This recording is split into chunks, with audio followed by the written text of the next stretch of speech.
questions that we're going through today are somewhat geared, but I want to start more broad and comfortably and just talk about how you would designate or make particular the UU as a belief system or as a following or as a path, and how you would distinguish it for somebody who is unfamiliar with UU completely. Yeah, sure. Thanks, Connor. It's good to be with you, man. I really appreciate you asking me to be on your show. And I think you're brilliant. And I've learned so much from your spiritual studies course. And I'm continuing to watch because there are a lot of videos. But Unitarian Universalism, UU, is not the unification church with Sun Young Moon. It is an ancient tradition that has had presidents who've been a part of it. It started, like most religions in Europe, as a part of the Reformation, what we would call a radical Reformation. And it was, a lot of UUs don't say this, but it was actually based in fundamentalism. Literally, that the Trinity was not in the Bible. God the Father, God the Son, God the Holy Spirit. And so there was only one God, so Unitarian. And then Universalism is all based around Calvinism and predestination. And Unitarians believed way back when that God doesn't make any junk, that if there is salvation, all people are saved. So that's where the original Unitarian Universalism, it was sort of an antagonistic approach to Unitarian Protestantism. But it emerged through people like Emerson, Thoreau, Channing, Transcendentalism, Romanticism, the outpouring of individual spirituality, which you see everywhere now, is really the result of our ancestors who began to question the book, the Bible, that God is bigger than just one book. And so now we are what we call a living tradition, a couple 100,000 people. And it's not a perfect religion. It's based around 7 principles. My congregation has picked up an 8th principle around anti-racism and anti-oppression, and 6 sources. And so most of what you see on the New Age circuit, you can find that within our religion, some aspect of it, whether it be, believers in Reiki or Buddha or Jesus. Most of our believers are what I would interpret as liberal Christians or liberal thinkers, humanists. We also do have some non-theists with our faith tradition. It's a hodgepodge, and we gather around and sing like most churches, celebrate life passages, and weddings, funerals, and birthday. Well, not always birthdays, but we have sacred ceremonies throughout the year. But it is probably the most American religion that I've ever seen. And again, it's not without its flaws. It lacks racial diversity. It lacks sometimes being as inclusive as it could be. It tends to attract people who have economic means, who have 1, 2, sometimes 3 degrees. And so we are in our own precipice moment, like many other faith traditions, mainline denominations, where the baby boomers are dying out. And if we don't become more inclusive, we're going to see our numbers dwindle as well. Now, you're segueing me very naturally, because you might be familiar with the study, The Death of Sunday School. Yeah. So these underpinning cultural aspects that lead people away from, I guess, group unity or group religiosity. How, just as an opinion, because obviously it's a very open topic, but how do you foresee or at least predict this change to continue?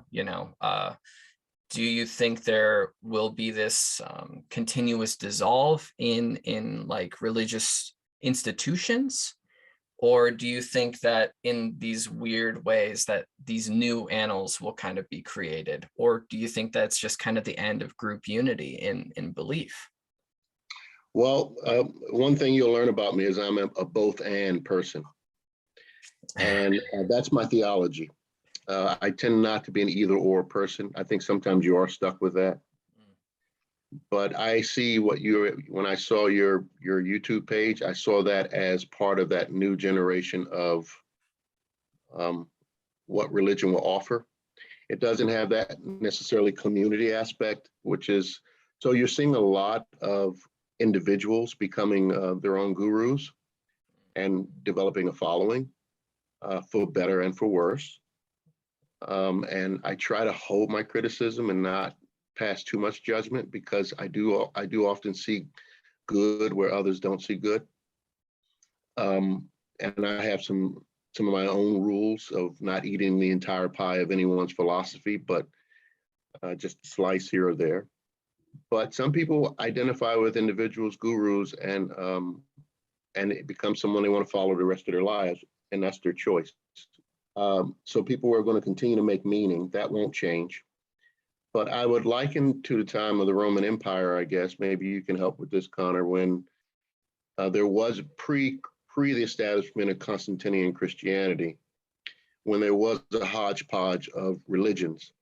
And I believe we are evolving, because life is cyclical. We might evolve forward and expansively in a way that where we are emerging into something else, but it's still a repeat of a same process within human understanding. So we go from being very collectivist, I believe, to a breaking out into individualism, almost like the universe knowing itself.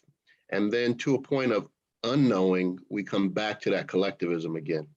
So I believe we are somewhere in the midst of a vast, it is a confusing time. I don't claim to have the answers, but I do believe we're in a time of a great shift due to technology, of individualism and narcissism becoming more prevalent on the planet, whereas it may have been prevalent with kings and queens and leaders.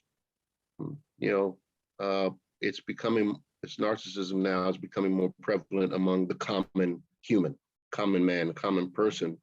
And I think that will have to run its course as we all continue to struggle with, life and death, which is really what the story is. That's a really fascinating lead, because you're taking the situation much more broadly, right? Like the logos of humanity, or the thoughts as it always continues to wax and wane, instead of this little microcosm that we're in right now and getting too focused on the small picture. That specific take on individualism, I mean, for better or for worse, personal agency and its shadow, narcissism. And that is, I think I've seen some quotes about calling it like diabolical narcissism, and this self-importance, this ego, as the toxifying aspect to our society and what's needing to be faced on this end of the shadow. You have something to add? No, keep going. I have been hesitant when I started speaking out or publishing or putting anything out, because there was, from what I was seeing, and you alluded to it, across the medium of YouTube or just anybody who's speaking on these subjects, the gurudom. And as somebody who's tasked with a religious position, the weird cultural assumptions that are put onto you, but also the danger of embracing those assumptions, as you see with many of these gurus or talkers. I mean, just as a discussion point for somebody whose livelihood is tied to embodying the religious position, could you speak on any of these weird cultural dimensions that you get held to because of that? That's what we're here for, man. Yeah, yeah.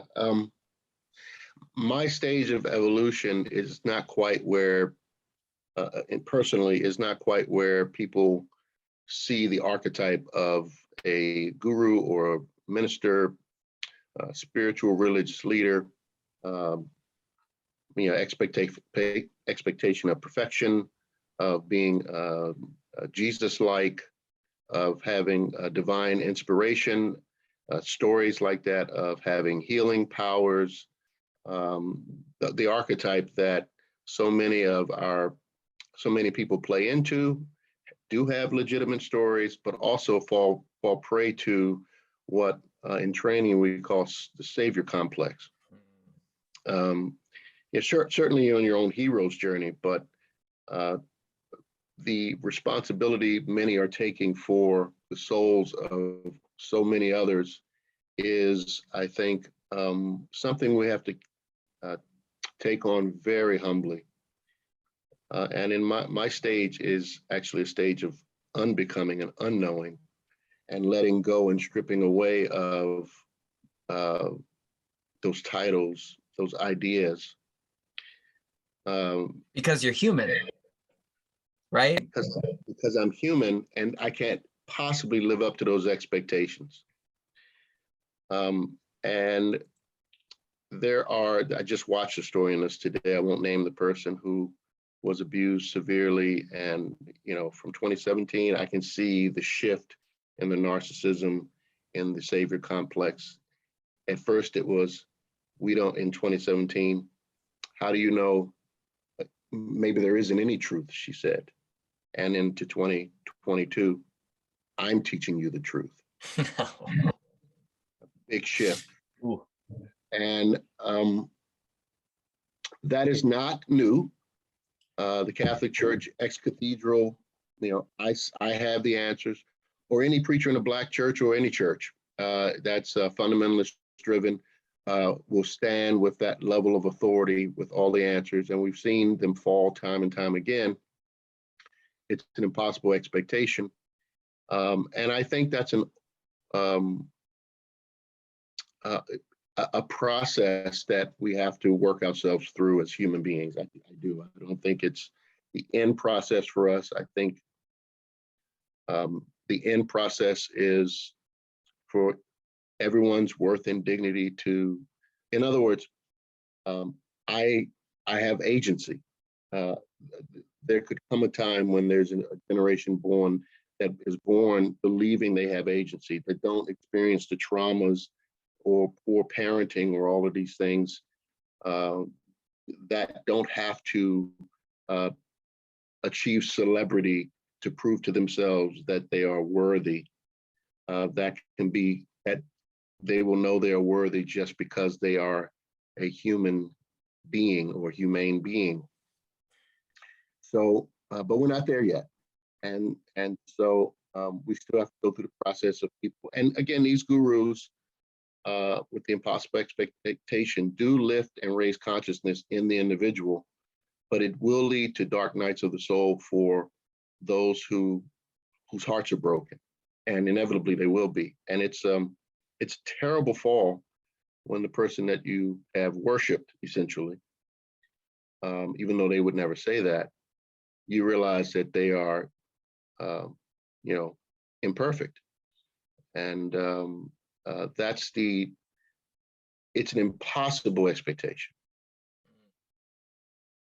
So when I was into your reading materials, I found it very beautiful that you were really digging in on the idea of the priest class. And that's part of what I wanted to really tackle today, if we could, or at least tease at.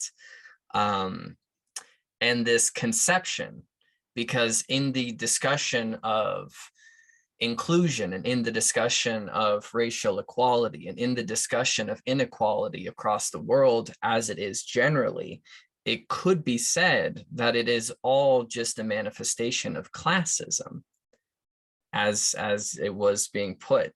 And so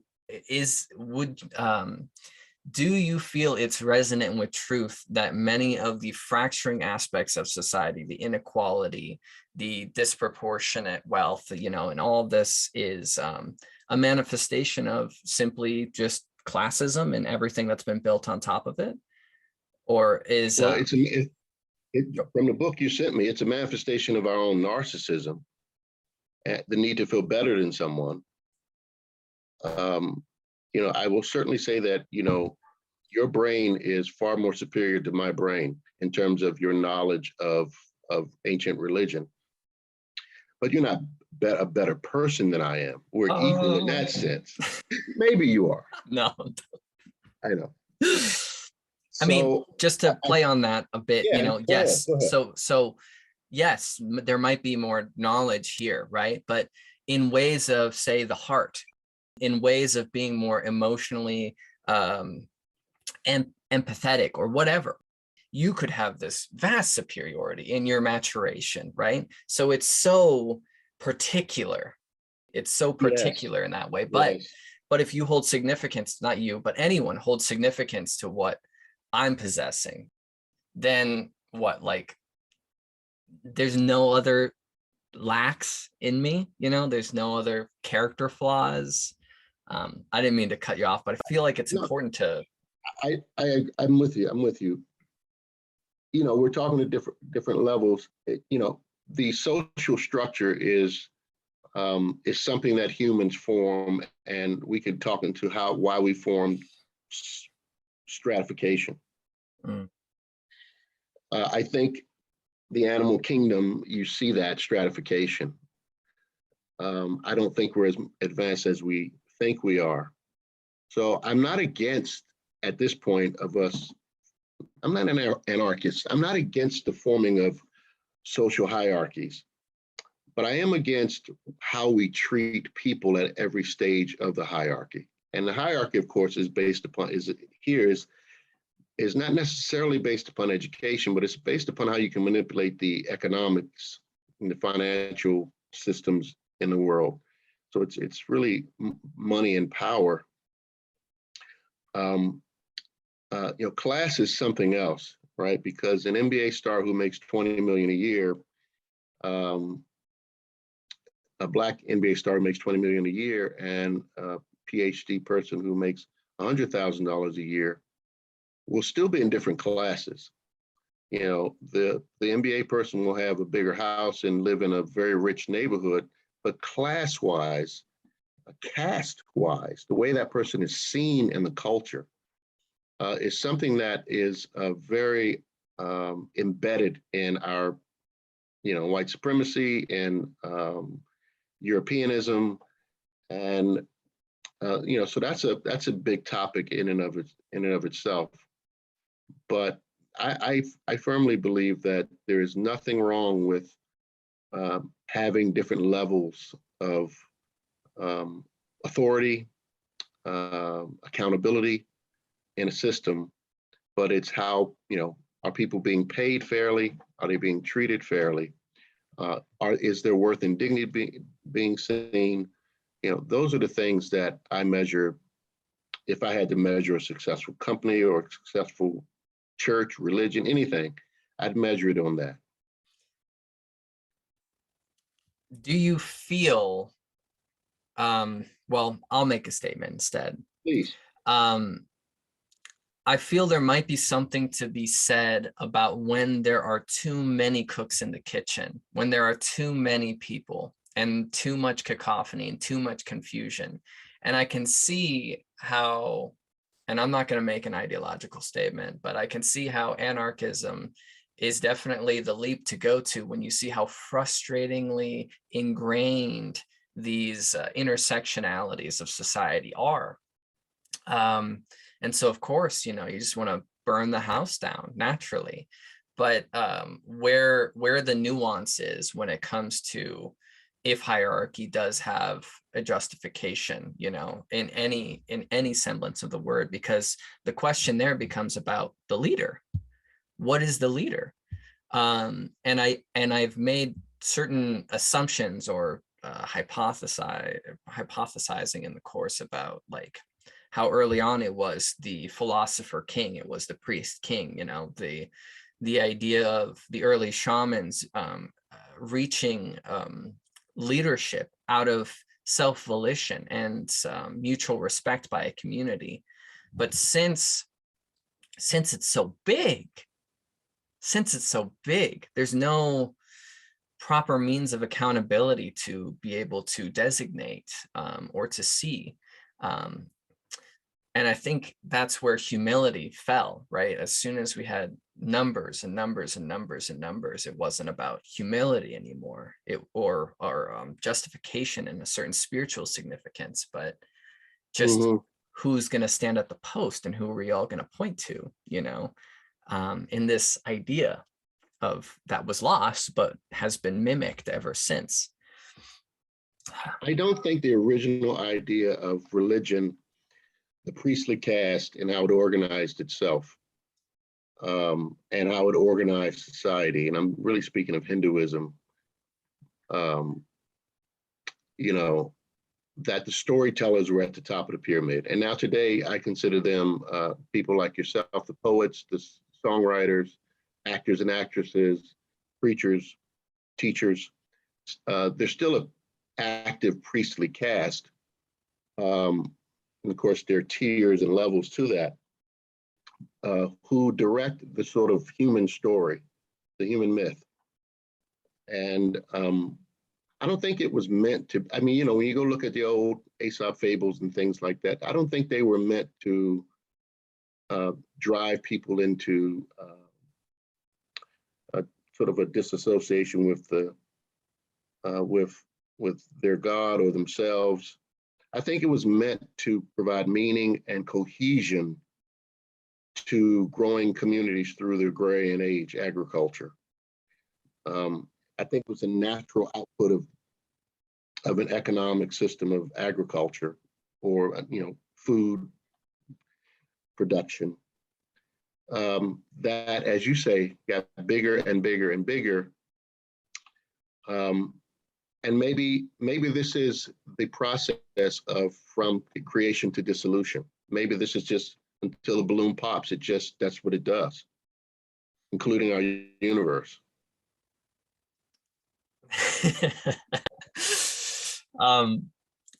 When it comes to somebody or any of us that are really rattled by this stage and being, you know, by this personal time, by the personal pitfalls, in virtue of, I think it was the 7th principle of the UU, right? The wisdom of all traditions.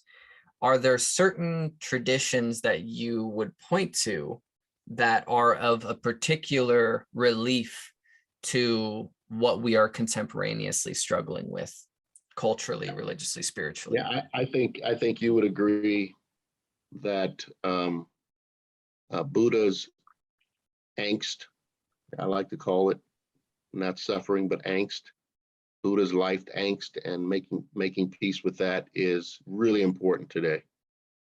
And the Four Noble Truths. I think that trying to apply Eastern philosophy to the West is not always easy. Quite frankly, I think it is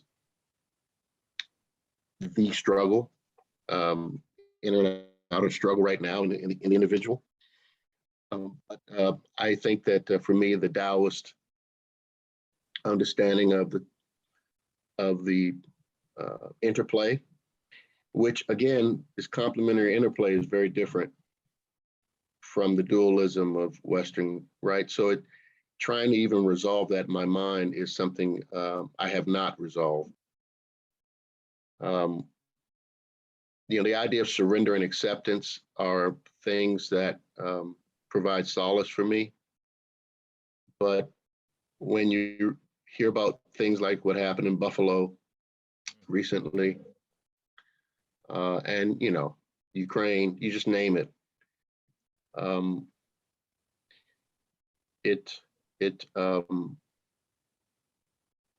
I more and more understand the existentialists and all those who came before us, Connor, who said God is dead, or saw life as meaningless.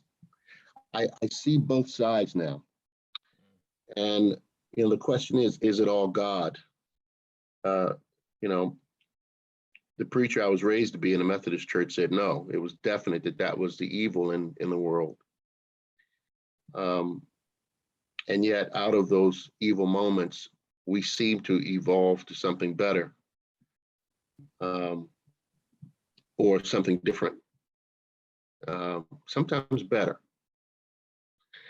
So I don't have the simple answer. I wish I had the simple answer, but I don't.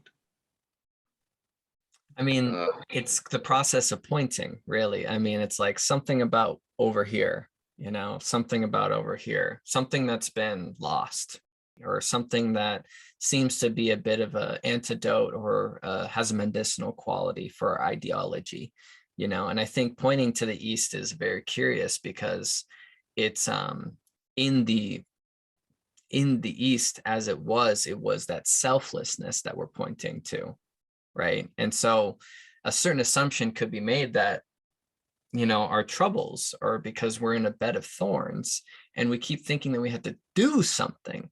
We have to do something about it. That yang energy, add more yang to the situation. And so, but maybe the answer is the opposite of what we're thinking. It's that we don't do, right? It's that we stop it, chill. That whole thing that Jesus did, the whole reverse thinking, maybe think of things in reverse, like, what's my purpose? Well, don't think of like, what's my purpose?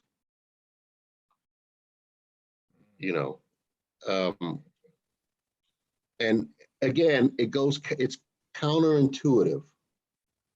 Now, some of my greatest answers have come by giving up and surrendering, to not just letting go of trying to find the answer.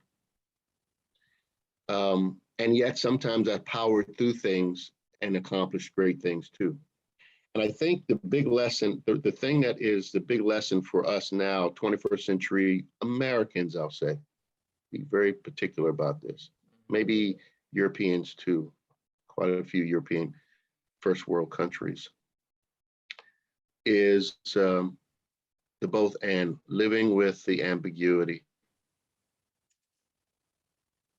The unknown. And that sucks. Yeah. We don't like that. It sucks, man. The unknown.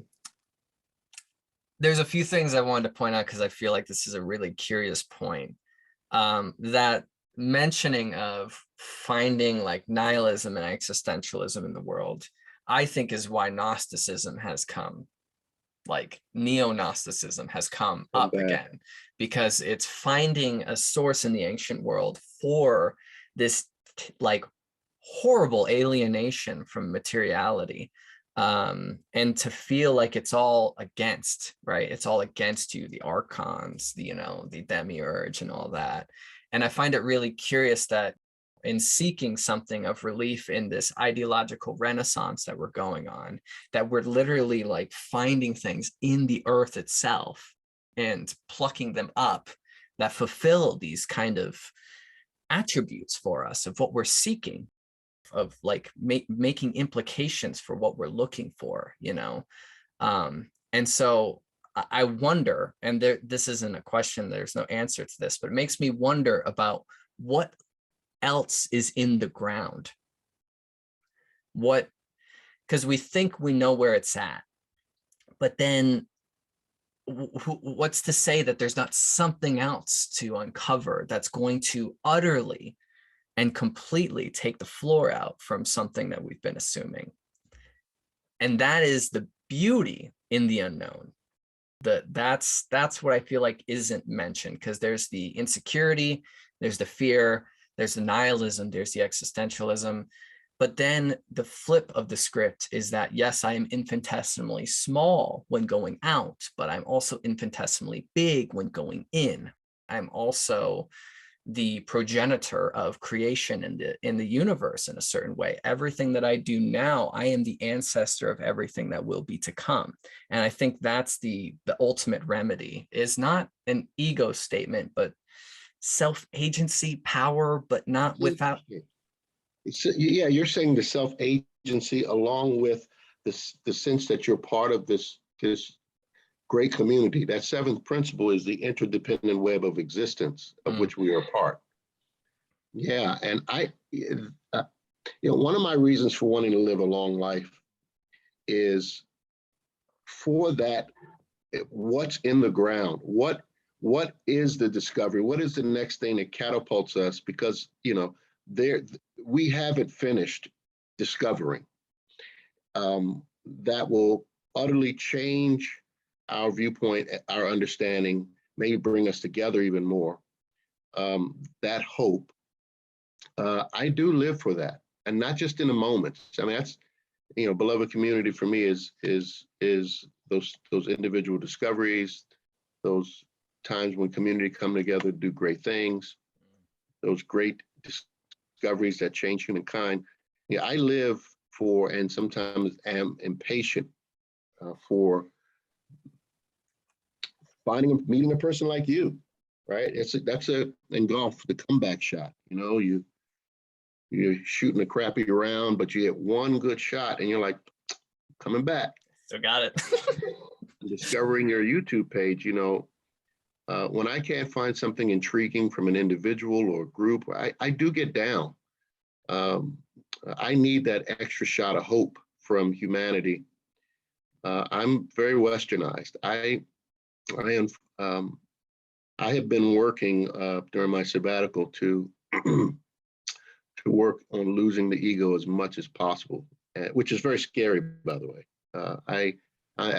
This is why people don't want to do this work. It's scary to let go of what you identify as, and to join the masses to say, I am, this is going to sound strange. I'm not special. Everyone is special. I'm a human being. And, I am every woman, every man, every person. To join that vulnerability, to join those fears, to join that team, and step off of sort of the goal for me when I studied Tarot, the major is to embody those archetypes, those teachings, not to be any one particular, the adventurer or the fool or whomever you choose to be, And that last card, apparently, I don't know this for a fact, is a hermaphrodite. It is one who has embodied both male and female energy, balanced that energy, which means a balancing of, to me, the ego of self. I am a man. I am a preacher. I am, and just being as we read in the Bible, I am that I am, and I am that. Thou art that. I am human, but I am also the earth. I am also the universe, and so I can be active, but I can be still too. And unfortunately, I'm in a religion that is all about action and doing and changing. And I'm finding myself in conflict with this need.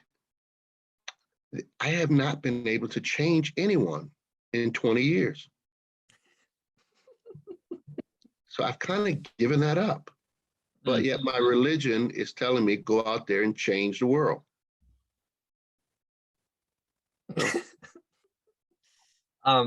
What's so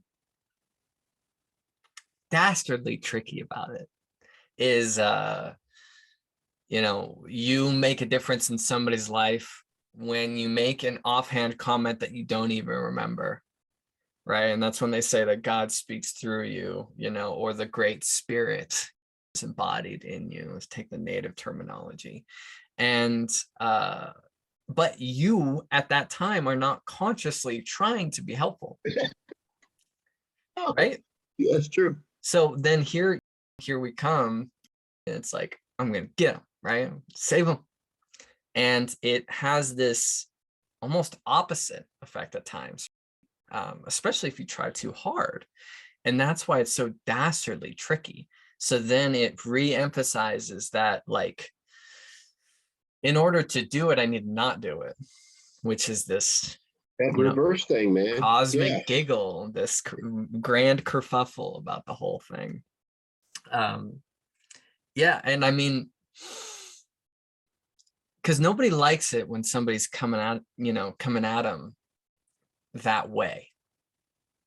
And I don't know, it's a terribly tricky subject. It's terribly tricky. The dynamics are very convoluted. Well, because what'll happen is people will say, well, I guess I won't vote, or, you know, I guess I won't go to the march or the rally, you know, or, and I'm not saying that.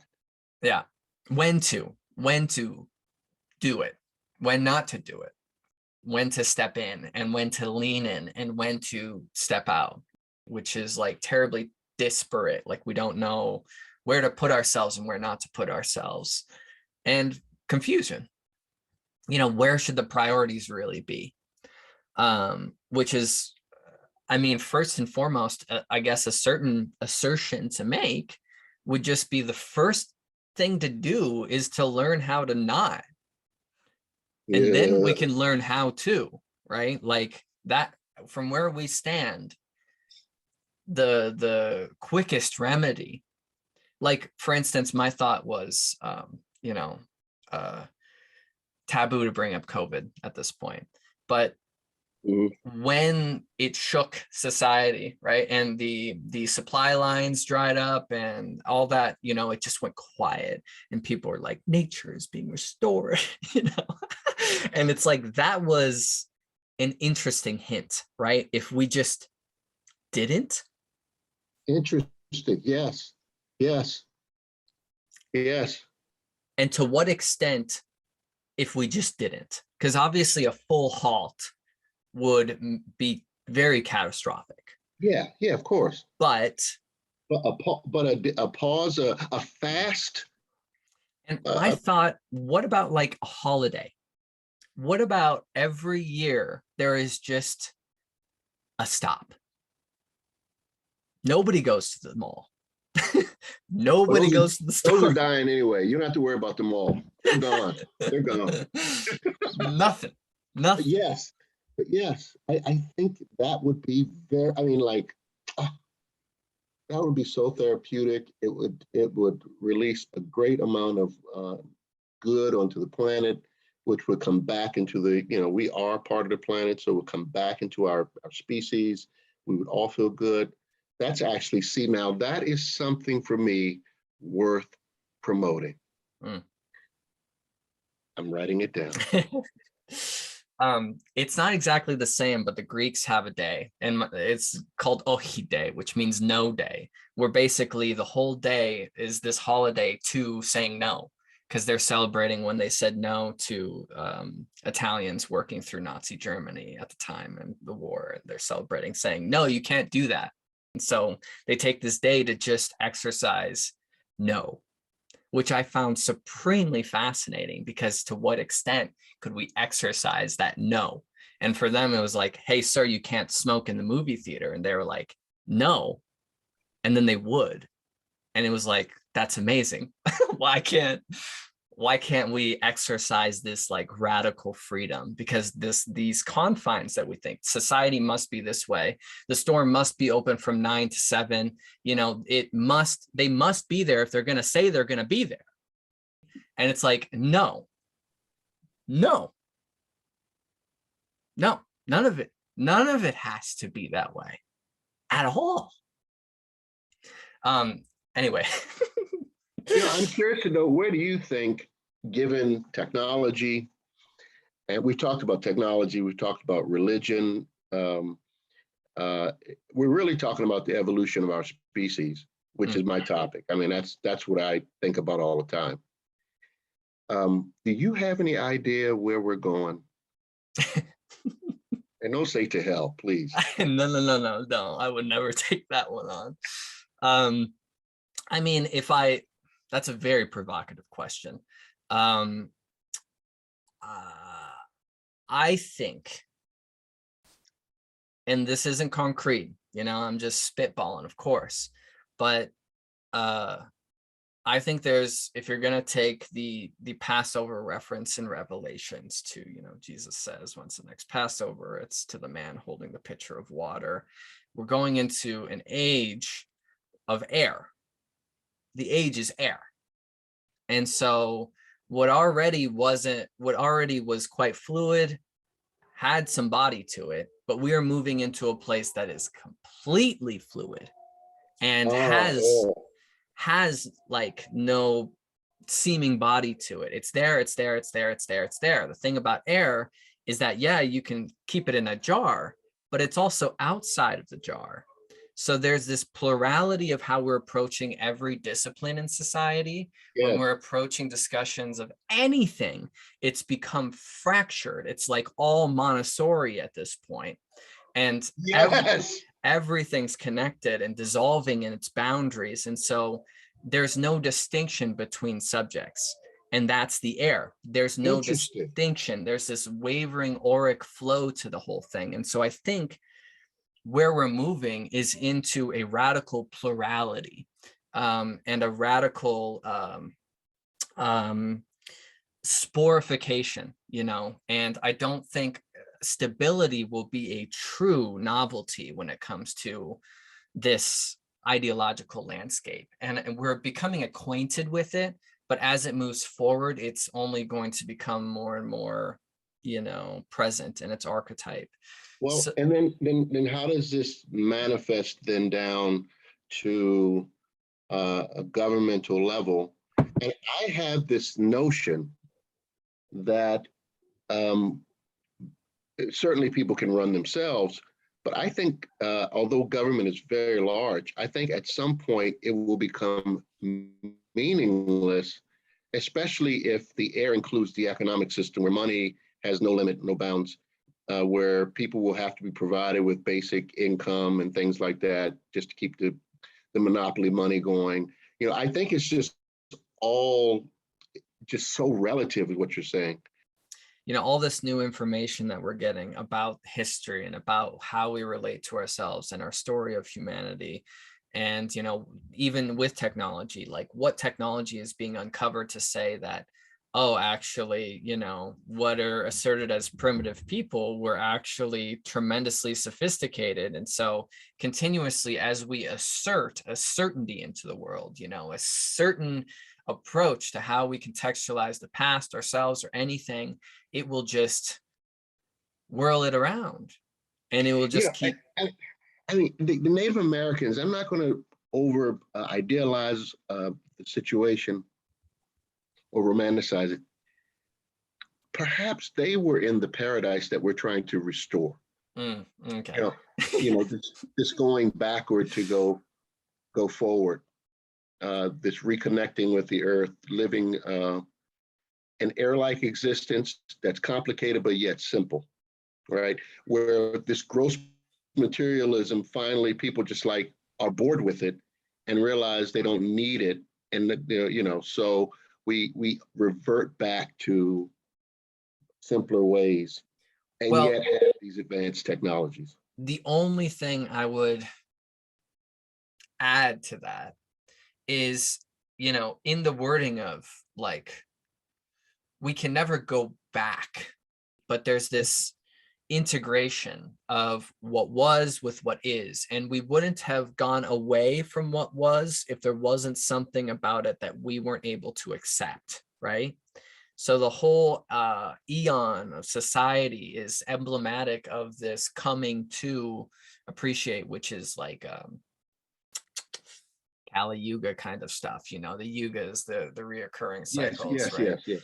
But that leads me to the last thing that I had in mind to pitch over your way is, in the earliest discussion that we've had here, in talking about how UU forms and, all that, and how especially the Universalists were very much inspired by the Transcendentalists.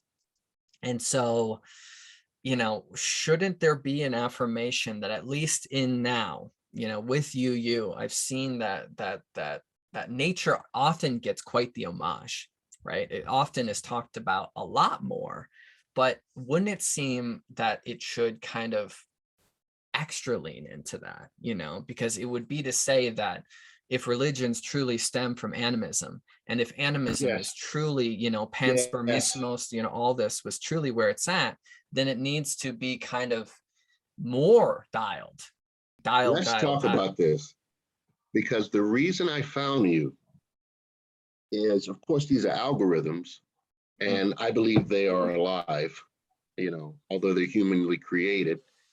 Part of the synchronicities that we experience are part of, I believe in like being loving to your technology. I don't ever curse my computer. But I found you because I was researching and researching. I'm obsessed with the origins of things. And I had come to the discovery that religion was astro-theological. So that's the term I put in. That's how I found you. And I had just done a class with some members about this and pointing out this combination of worship of the sun, early Christianity, which it's just the sun worship is just off the charts. And you still see it in the Catholic Church. Yep. You still see it everywhere, which makes sense to me, worship of the sun. The worship of reproductivity or sex, sexual reproduction. Creation. The worship of course, animals and trees, and that still fascinate me. I sort of put myself in my ancestors' shoes, and I said, oh, and of course you keep reading, and it essentially says this is what was the foundation of all religions. And of course, they looked up and they could see the earth, the moon, and the sun, and a few planets. And so that became a part of the story. So I'm like, I am at the beginning of religion. And now that I'm at the beginning of the story, now what? Now what? Yeah. What was the goal? Right? Of course, to create meaning. It's all about creating meaning in life. And I think we're still trying to create meaning. Getting there through these, going back to what we talked about which is, I started out doing a lot of social media and wanting to put my name out there with my sort of version of reality, which I still support people doing that. I don't always support what becomes to people, what happens to people as a result of their notoriety and their fame. I know it won't happen to you, but in this quest where everyone's now being told to be their authentic self,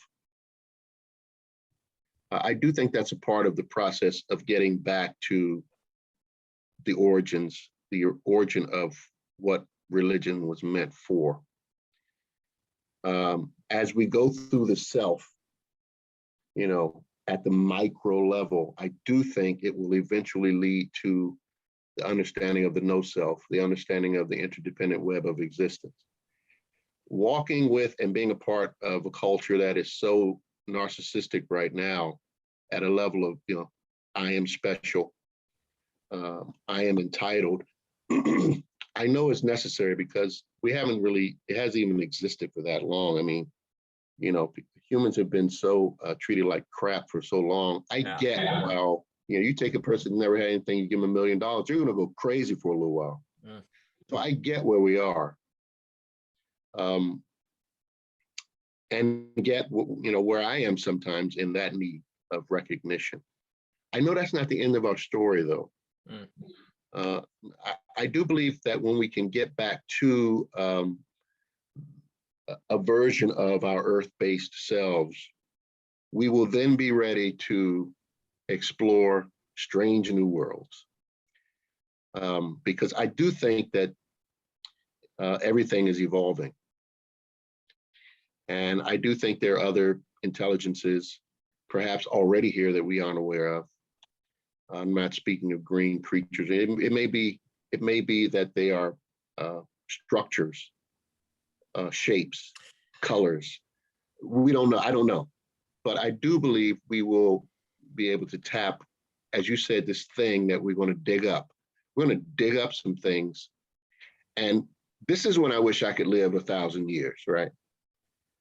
But in the micro of my hopefully 100 years, so we sort of kind of know, like my whole practice is, okay, well, what do you know for yourself to be true in the micro? And what do you feel to be true in the micro? And that is that human cycle. They go through levels of understanding of their not understanding to understanding to not understanding, understanding. And but in this long quest to know thyself, I think the Earth is on that same quest. I think that every planet is on that quest, and that gives me hope. In the short term, I am very miserable about the status of our world. I don't really want to participate right now. Mm. It's like watching your child. My son drives now. It scares the hell out of me, right? I don't even want to think about it. And so I think, but a parent, if there is a God, whatever God is, there is something, has to allow itself, we are part of that largest thing, has to allow itself to experience it. Otherwise, what is there? There's nothing. Anyway. I think this initial attempt to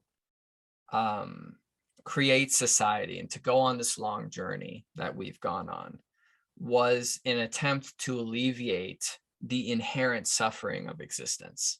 The idea that we could get a leg up on the thing, So we have this naturalistic lifestyle, it's even like previous to tribalistic lifestyle.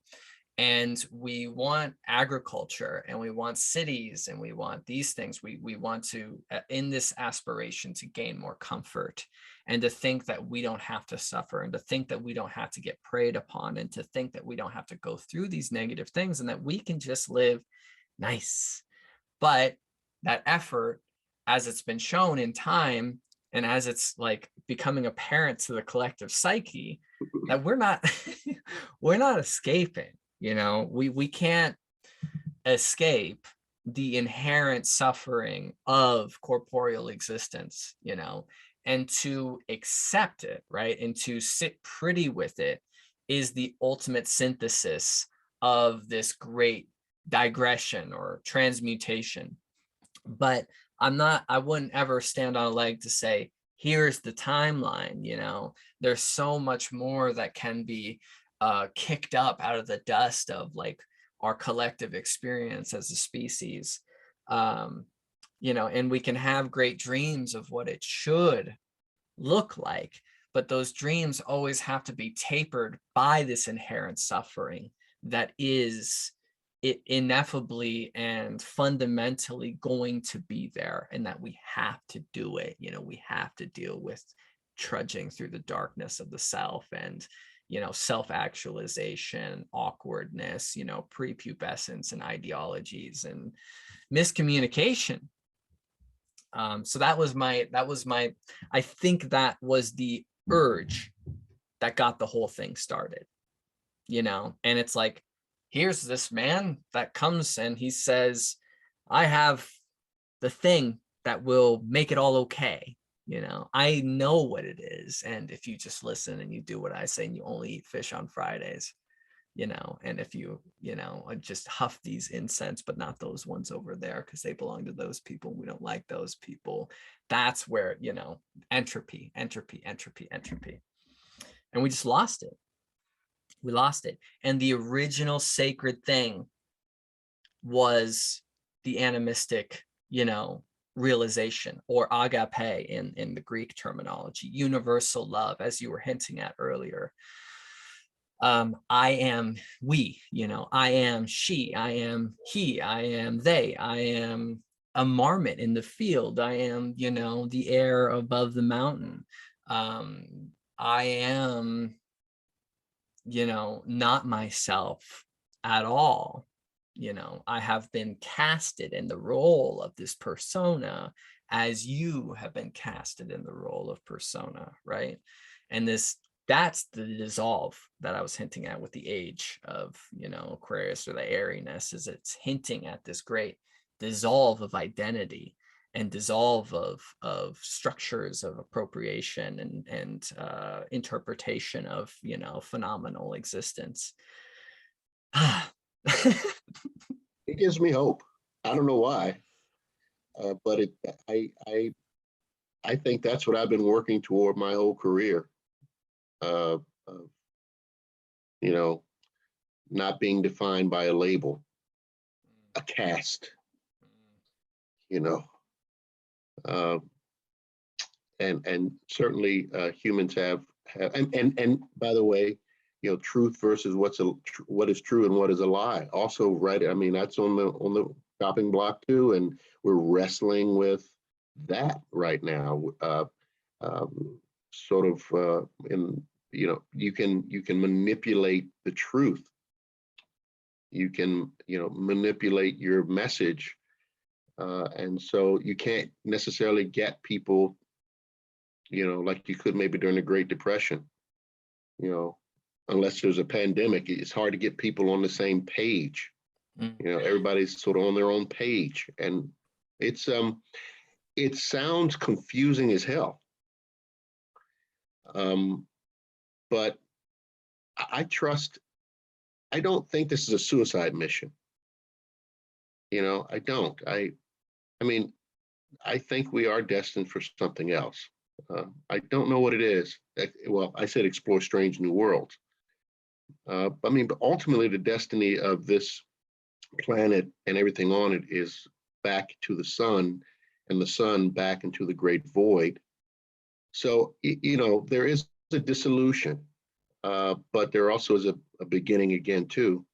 So I think it's just a long continuum that if it is, then why not chill out for a little bit? Why not chill out? As a final caveat to this, as a particular approach that is better to maintain mental health in this time, is every once in a while, and if you can maintain this, right, great, but every once in a while, to kind of take on that Alan Watts approach, in the sense of, I am here for a show, you know, because it turns very serious, and we like, you know, to ourselves about it all, but instead as just somebody at the theater, you know. That's nice. I like that. And what an amazing show. I mean, it keeps coming up with new stuff, you know? There's a new series going on, new characters and absurd things. It's like, it's very creative. And in that, right, just to step behind the wall in a certain way, because I, right, in that way, are here for so little. You know, we're here for a blip. We're like, peekaboo, peace out, right? And so in what way ought we take this that seriously? And that's that. I only say that because it is a truth, but it's not the whole truth, right? It is a truth because we need to learn how to again, right? That assertion of yin energy, just, ooh, dude, well, you know, and bad things only happen when we're just hyped. You know, that's what creates the bad energy, and all the ramifications is when we just increase. So step out. Whoa, you know, what's going on? Just watching, here for a little bit, say my piece, slide behind the curtain, you know. But anyhow, most certainly want to have you back for this. Absolutely. This is great. This is a tremendous pleasure. And you've been listening to, what do I call it again? Spiritually Speaking. Till next time.